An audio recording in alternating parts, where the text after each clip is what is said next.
Cleopatra, Queen of the Nile, is one of the most recognizable historical icons of all time, but she's also one of Hollywood's most enduring characters, having been portrayed in countless movies and TV shows over the years.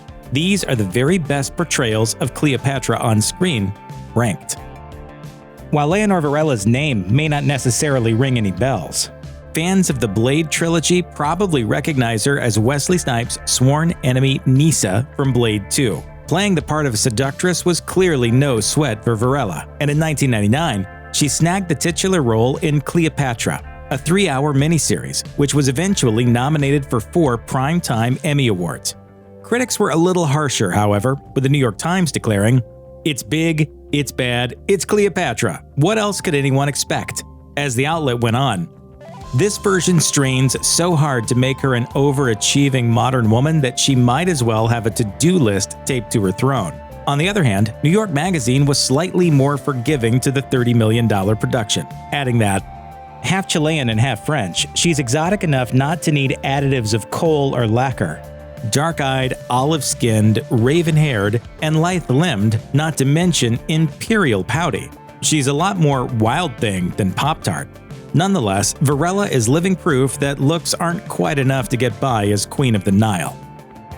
Amanda Berry took a more light-hearted approach to her turn as Cleopatra in 1964's Carry On Cleo.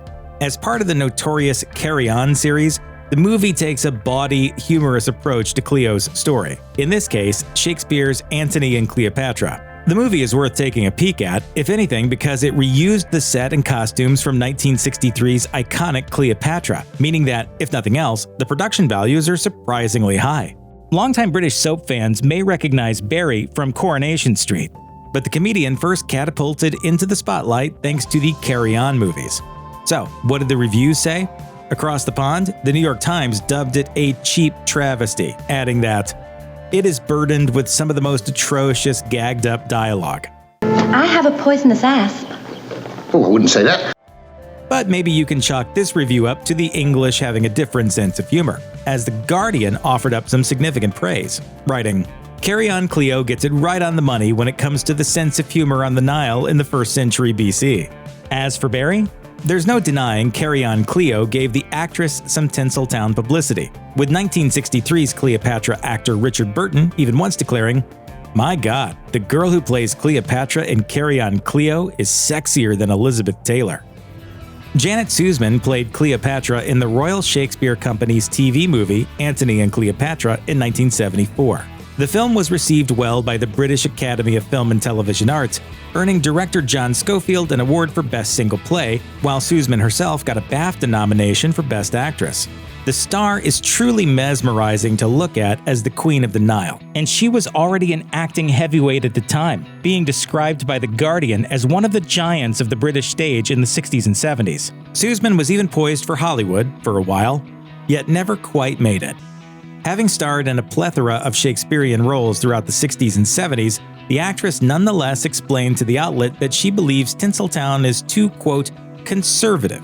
Elaborating, Sussman explained, "If you've worn a tiara, they are always looking for tiara parts for you." It looks like playing Cleopatra really left a mark on Janet Sussman too, as in 2011, she decided to step back into the ruler's sandals, this time as a director. Sussman directed Sex and the City's Kim Cattrall as Cleopatra in an onstage production of Antony and Cleopatra at the Liverpool Playhouse. In 1934, Claudette Colbert, one of the highest-paid stars of the 1930s, took on the titular role in Cecil B. DeMille's epic Cleopatra. By then, Colbert was already a sultry Hollywood A-lister, so it made sense for her to take on the part of the extravagant Egyptian ruler. It wasn't the first time Colbert had worked with the legendary DeMille either. She also starred as Papaya, the Emperor Nero's wife, in the director's 1932 historical drama The Sign of the Cross. Teaming up again for Cleopatra, DeMille's flick cost about $1 million to produce, employed 5,000 people, and was 14 months in the making. So, how was Colbert in the role? Well, this version of Cleopatra displayed some seriously cool Depression-era feminism, with Cinematograph writing, "This is a gal who can take anything life throws at her and whose own suicide is played as a clever triumph over one more foolish Roman." Nevertheless, the same year she wrapped up Cleopatra, Claudette Colbert decided she was over being typecast as a Hollywood lush. When she starred in 1934's It Happened One Night, the actress finally put her foot down. According to the New York Times, Colbert allegedly refused to even partially undress for the camera and demanded she be featured for her acting rather than her sex appeal. Theda Bara's interpretation of the Queen of the Nile in 1917's Cleopatra is truly haunting, if only because just a few seconds of it remain for viewing. And of all the early on-screen depictions of Cleopatra, it's arguably Bara's whose fame still endures today.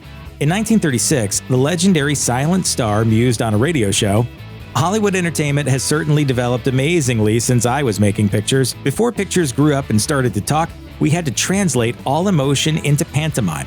We had to express jealousy, hatred, love, or devotion all in pantomime, and at the same time, keep pace as the director guided us." Talking specifically about her role in Cleopatra, Bara noted, "We had no research department at the studio. I worked myself for months with the curator of Egyptology at the Metropolitan Museum in New York." Sure enough, Bara made a long-lasting impression on the cinematic world by starring as the Egyptian ruler. Italian bombshell Monica Bellucci decked herself out in the glitziest of costumes for 2002's French flick Asterix and Obelix: Mission Cleopatra. At the time of its release, the movie was the most expensive European film of all time, which some outlets noted was readily apparent in the special effects and costumes. For Cleopatra herself, designers Philippe Guillotel and Tonino Liberatore styled 9 dresses, with the star of the show being a stunning black gown adorned with 5,000 pearls. However, as impressive as that black gown was, it wasn't what caught the eye of a French waiter at the Cannes Film Festival in 2003. According to Reuters, a hotel worker ended up stealing one of Bellucci's dresses, which had been on display at the Martinez Hotel. The waiter later confessed to stealing the costume, having intended it to be a gift for 2 girls he had met hours earlier. While critics dubbed the movie amusing enough, it was the Italian actress who commanded all the attention. Or as Variety kinda creepily put it, Monica Bellucci's asset-enhancing costumes afford some of the nicest views in the ancient world. Once Hollywood's it girl, thanks to her performance in 1939's Gone with the Wind, Vivien Leigh had a whirlwind of a time filming 1945's Caesar and Cleopatra, despite it being a hugely over-the-top production that was fraught with problems. The World War II era production took over 2 years to complete and cost nearly £1.3 million, making it the most expensive British film ever produced at the time. But money wasn't the movie's only problem. Leigh herself was diagnosed with tuberculosis in her left lung before filming began, and was even told to stop acting by her doctors. Nevertheless, the actress took on the ambitious role. Further tragedy struck when she slipped and fell on set, and suffered a miscarriage as a result. According to Harper's Bazaar, this sent her into a deep depression, and Leigh was so distraught that she would sometimes fall into hysteric crying fits on the floor. Along with Leigh's health problems, the set was also at risk at getting hit by buzz bombs being dropped in the surrounding area, as well as a number of weather issues. It was filmed in England, after all. As for the end result, well, the film was a relative failure at the box office, but Vivien Leigh nonetheless captivated audiences with her portrayal as Cleopatra.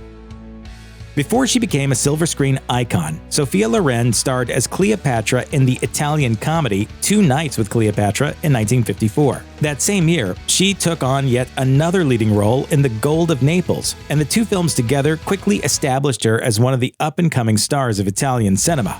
While the film itself didn't exactly garner overall positive reviews, it solidified Loren as a bona fide international sex symbol. Interestingly enough, 2 Nights with Cleopatra wouldn't be released in America until the 60s, where audiences were drawn to see a then 18-year-old Loren in one of her earliest roles, with one trailer calling her, quote, the screen's queen of romance. Decades later, Loren's influence has still found its way into pop culture. In fact, per People magazine, Kim Kardashian's now famous Wet 2019 Met Gala outfit is said to have allegedly drawn inspiration from Loren's first American feature film debut in Boy on a Dolphin. Elizabeth Taylor is, without a doubt, the most famous on-screen Cleopatra. The most expensive movie to date, 1963's Cleopatra, took a little over $31 million, 2 directors, 2 separate casts, and 2.5 years of on and off filming in England, Italy, Egypt, the US, and Spain to hit theaters and dazzle audiences around the world. You dare ask the proconsul of the Roman Empire? I asked it of Julius Caesar. I demand it of you. Taylor's legendary 65 costume changes aside, it's her on- and off-screen romance with Richard Burton that ultimately captivated audiences, as both actors were married to other partners at the time. According to biography, sparks flew between them when they filmed a scene that required her to gaze into his eyes, and an on-set kiss went on for far longer than the production required. Their relationship was also volatile, however, to the point of violence. At one point, production even stopped for Taylor to recover from 2 black eyes and a roughed-up nose. As Vanity Fair writes, never before was a celebrity scandal pushed so far into global consciousness. After the movie's release, the New York Times wrote, "Forget the fantastic sum that Cleopatra is reported to have cost. Forget the length of time it took to make it and all the tattle of troubles they had, including the behavior of 2 of its spotlighted stars. The memorable thing about this picture is that it is a surpassing entertainment, one of the great epic films of our day." Even after so many centuries have passed, audiences haven't stopped flocking to the story of Cleopatra. In fact, Hollywood's obsession with the Queen of the Nile is so powerful that actresses are still vying for a chance to portray her. Case in point, in March 2019, a new mysterious production of Cleopatra was posted on IMDb, with its status still in pre-production. But who was to play Egypt's famous ruler? According to rumors at the time, it was allegedly a toss-up between Angelina Jolie and Lady Gaga.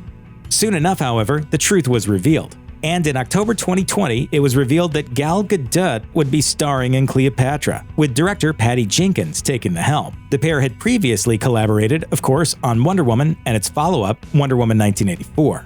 Unfortunately, Gadot's casting sparked some serious controversy, with critics accusing the movie of cultural whitewashing. Instead, it has been suggested that an Arab or African actress should take the role instead, which makes sense, as in 2009, the Austrian Academy of Sciences discovered remains of what's thought to be Cleopatra's sister, which indicated that she and her mother both had a, quote, African skeleton. Whether anything changes, however, or just how Gadot will tackle this iconic role, has yet to be seen. Check out one of our newest videos right here. Plus, even more grunge videos about your favorite stuff are coming soon. Subscribe to our YouTube channel and hit the bell so you don't miss a single one.